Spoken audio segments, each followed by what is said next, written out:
इस वीडियो में हम देखेंगे कि ऑब्जेक्ट टाइम के साथ डिस्प्लेस हो रहा है तो उसका ग्राफ क्या है, और टाइम के साथ अगर डिस्प्लेस नहीं हो रहा है तो उसका ग्राफ क्या है। ऑब्जेक्ट में वेलोसिटी है या एक्सेलरेशन है, उसका ग्राफ प्लॉट करना हम सीखेंगे। तो इसमें हम सेकेंड लॉ ऑफ मोशन वाली इक्वेशन को यस बराबर you T plus half A T square, ये है सेकेंड इक्वेशन ऑफ मोशन। और हम एक स्फीयर को कंसीडर करेंगे।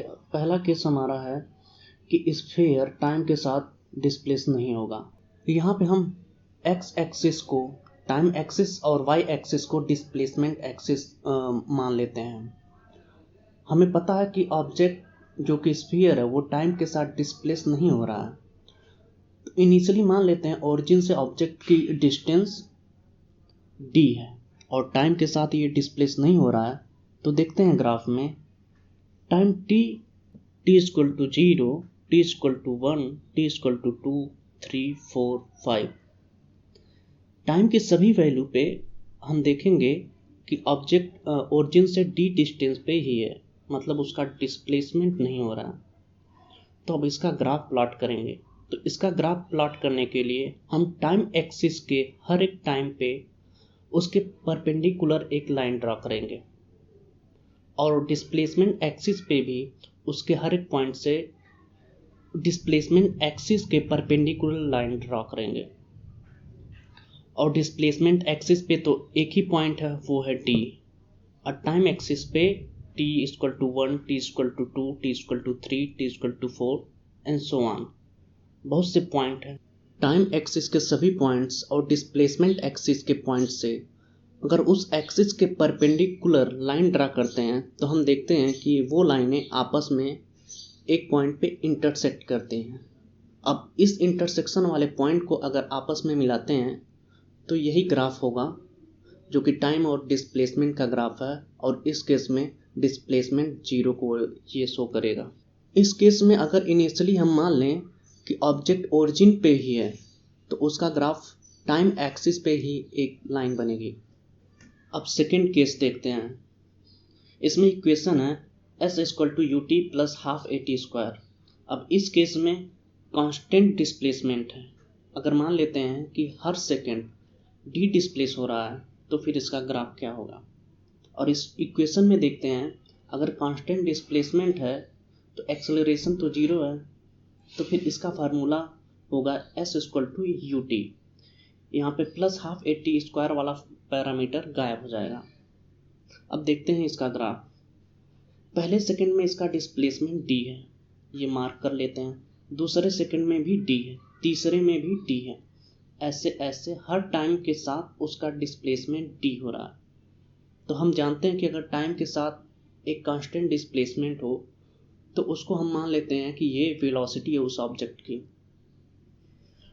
तो इस ऑब्जेक्ट की वेलोसिटी यहाँ पे टी है क्योंकि पर सेकेंड इसका डिस्प्लेसमेंट डी है।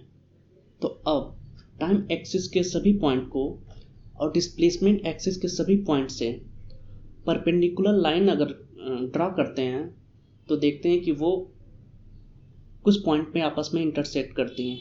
अब उन इंटरसेक्शन वाली पॉइंट को मिलाने पे ग्राफ प्लॉट होता है, और ये ग्राफ रिप्रेजेंट करता है कि टाइम के साथ ये ऑब्जेक्ट डिस्प्लेस हो रहा है, वो डिस्प्लेसमेंट डी है, इसलिए इसकी स्पीड, और ये है इसका ग्राफ। अब तीसरा केस देखते हैं। इसमें कंडीशन है कि ऑब्जेक्ट में एक्सेलरेशन है।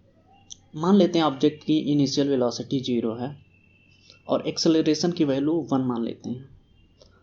तो इक्वेशन के हिसाब से S equal to U T plus half A T square, यहाँ पे u की वैल्यू 0 है इसलिए इक्वेशन होगा S equal to U T plus half A T square. यहाँ पे t की वैल्यू पुट करने पे हमें डिस्प्लेसमेंट की अलग अलग वैल्यू प्राप्त होगी। अब हर सेकेंड पे हर डिस्प्लेसमेंट का अलग अलग वैल्यू प्राप्त होगी। तो टाइम एक्सिस पे हर पॉइंट से टाइम एक्सिस के परपेंडिकुलर लाइन ड्रा करेंगे और डिस्प्लेसमेंट एक्सिस से उसके हर पॉइंट से डिस्प्लेसमेंट एक्सिस के परपेंडिकुलर लाइन ड्रॉ करेंगे।